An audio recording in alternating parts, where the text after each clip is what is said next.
ఈరోజు ఈ సభలో ఈ అంశాలన్నిటిని చర్చించడమే కాదు, భారతదేశానికి స్వతంత్రం వచ్చిన తర్వాత ఆనాటి మొట్టమొదటి ప్రధానమంత్రి పండిట్ జవహర్లాల్ నెహ్రూ గారు కరువు కాటకాలతో ప్రజలు అన్నమో రామచంద్ర అని మట్టి తిని బతుకుతున్న రోజుల్లో స్వతంత్రం వచ్చి చట్టాలు లేక ఆటవిక రాజ్యం ఈ దేశంలో ఏలుతున్నప్పుడు పండిట్ జవహర్లాల్ నెహ్రూ గారు విజ్ఞతతో వారి విశాలమైన అనుభవంతో irrigation and education is the priority, ఈ దేశం అభివృద్ధి చెందాలంటే ఎడ్యుకేషన్ అంటే విద్యను ఇవ్వాలి, అదేవిధంగా సాగునీటి ప్రాజెక్టులను నిర్మించాలి అని మొట్టమొదటి ప్రధానమంత్రి గారు పంచవర్ష ప్రణాళికలో education and irrigation is our priority అని చెప్పి నిర్ణయం తీసుకొని ఆనాడు దేశం మొత్తంలో బాక్రానంగల్ నుంచి మొదలు పెడితే శ్రీరామ్ సాగర్, నాగార్జున సాగర్, శ్రీశైలం లాంటి ప్రాజెక్టులకు పునాదులేసి మొట్టమొదటి ప్రధానమంత్రి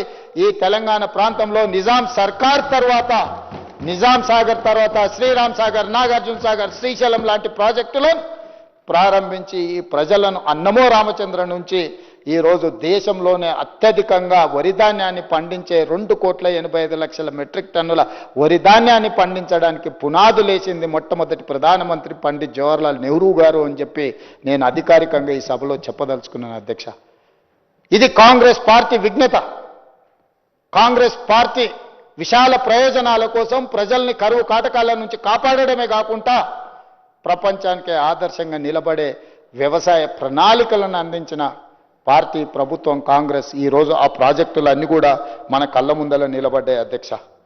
ఈరోజు మనం ఇలాంటి పరిస్థితుల్లో ఆ తర్వాత తెలంగాణ, హైదరాబాద్ రాష్ట్రం, చెన్నై, తమిళనాడు నుంచి విడిపోయిన ఆంధ్రప్రదేశ్, ఈ 2 రాష్ట్రాలను కలిపి 1956లో ఉమ్మడి రాష్ట్రంగా మార్చడం జరిగింది అధ్యక్ష. ఆ చరిత్ర గురించి నేను చెప్పాల్సిన అవసరం లేదు, ఇక్కడ ఉన్న ప్రతి ఒక్కరికి తెలుసు.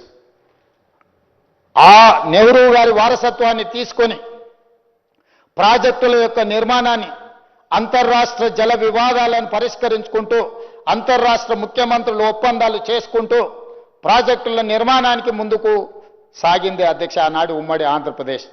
1975లో మహారాష్ట్ర ముఖ్యమంత్రి ఎస్బి చవాన్ గారు, ఆనాటి ఉమ్మడి ఆంధ్రప్రదేశ్ ముఖ్యమంత్రి ఖమ్మం జిల్లా బిడ్డ జలగం వెంగళరావు గారు 1975లో ఒప్పందం చేసుకున్నారు అధ్యక్ష.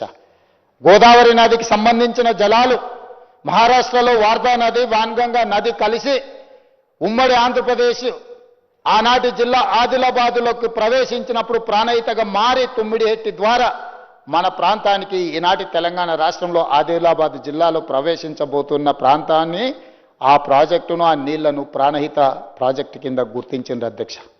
ఆ ప్రాణహిత మీద బ్యారేజీలు నిర్మించాలి, నీటిని మళ్లింపు చేపట్టాలి, తద్వారా 2 రాష్ట్రాలు ప్రయోజనం పొందాలి, వ్యవసాయానికి, తాగునీటికి ఈ ప్రాజెక్టులు ఉపయోగపడాలి అని మొట్టమొదటి ఒప్పందం ఎస్బి చవాన్, వెంగళరావు గారి మధ్యలో జరిగింది. ఆనాడు పునాది రాయబడ్డది అధ్యక్ష ఆ ప్రాజెక్టుకి.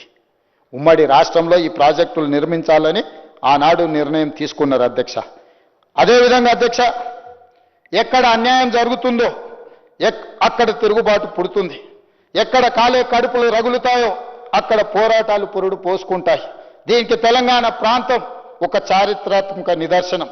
గలగల పారే జీవ నదుల గడ్డ అయిన తెలంగాణ దశాబ్దాల పాటు బీడు భూములకు, బీద జీవితాలకు, కన్నీటి వలసలకు సజీవ సాక్ష్యంగా మిగిలింది.